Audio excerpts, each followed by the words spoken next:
শোনেন, আজকে আমি একটি কথা বলি।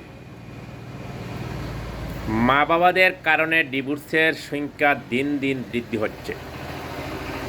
প্রতিদিন বাংলাদেশে ডিভোর্সের সংখ্যা বৃদ্ধি হচ্ছে শুধুমাত্র মা বাবাদের কারণে।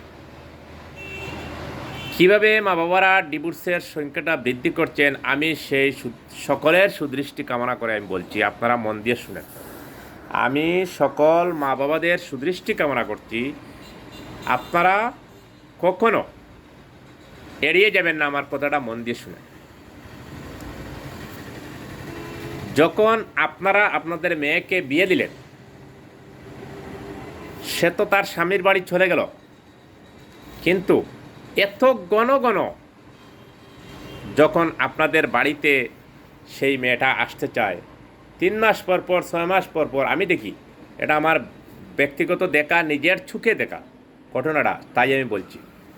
3 মাস পর পর, 4 মাস পর পর, 6 মাস পর পর মেয়েটা আসে বাপের বাড়ি। কেন এত ঘন ঘন কেন? আপনি বৎসরে 2 বার আসে না, বা বৎসরে 1 বার আসে না, আসে 2-3 দিন থাকক, তারপরে সে তার স্বামীর করে সংসার করে, সেটাই তো হলো নিয়ম।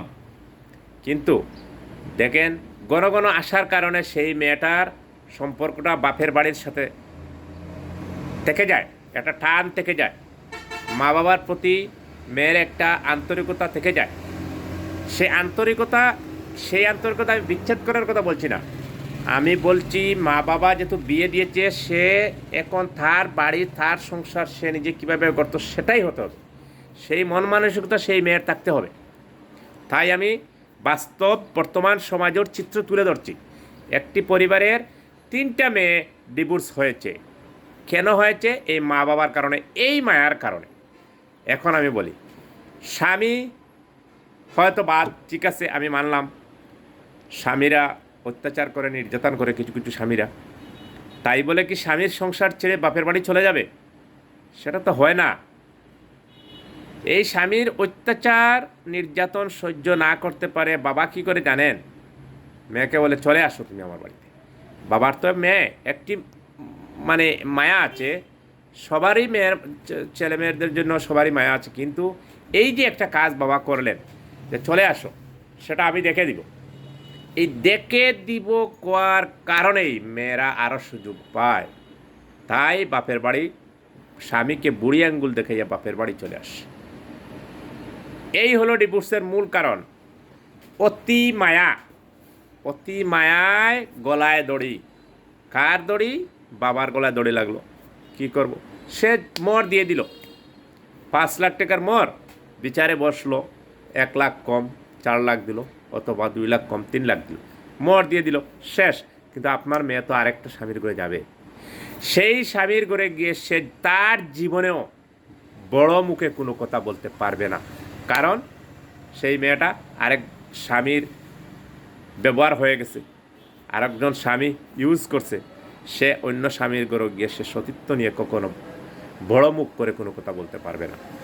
প্লিজ, আমি মা বাবার প্রতি সুদৃষ্টি কামনা করছি, সকল মা বাবার প্রতি সুদৃষ্টি কামনা করছি, দয়া করে আপনার মেয়েকে এই ধরনের মায়া করবেন না। বিচ্ছেদ করার জন্য কোনো ধরনের মায়া মমতা বাড়াবেন না। তাকে বিয়ে দিয়েছেন, তাকে স্বামীর ঘর করতে দেন।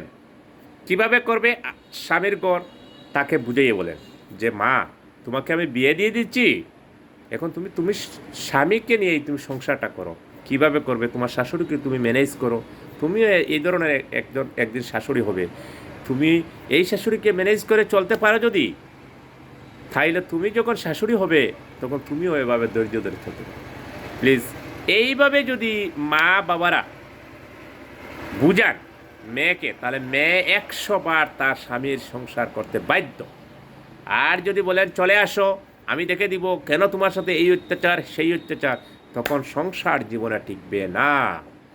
প্লিজ, আমি সকল মা বাবাদের প্রতি সুদৃষ্টি কামনা করছি, আপনারা আপনাদের মেয়ের জীবনটা নষ্ট করবেন না, আর 2 স্বামী দিয়ে সংসার করানোর চিন্তা করবেন না। আপনার মায়া একজন স্বামী একজন মেয়ের যেন থাকে, সেই সুদৃষ্টি কামনা করে সকল মা বাবার প্রতি আমি জোড়হাত করে বলছি, আপনার মেয়েকে একটি স্বামীর দ্বারা জীবন কাটানোর চিন্তা ভাবনা করেন, দুটি স্বামী যেন তার কপালে না ঢুকে সেই চিন্তাধারা আপনারা করবেন না, সেই মায়া মহব্বত করে তার জীবনটা ধ্বংস করবেন না। প্লিজ আপনাদের কাছে জোড়হাত। ভালো লাগলে আমার চ্যানেলটি আপনারা সাবস্ক্রাইব করবেন, আরও কিছু কথা বলার সুযোগ করে দিবেন।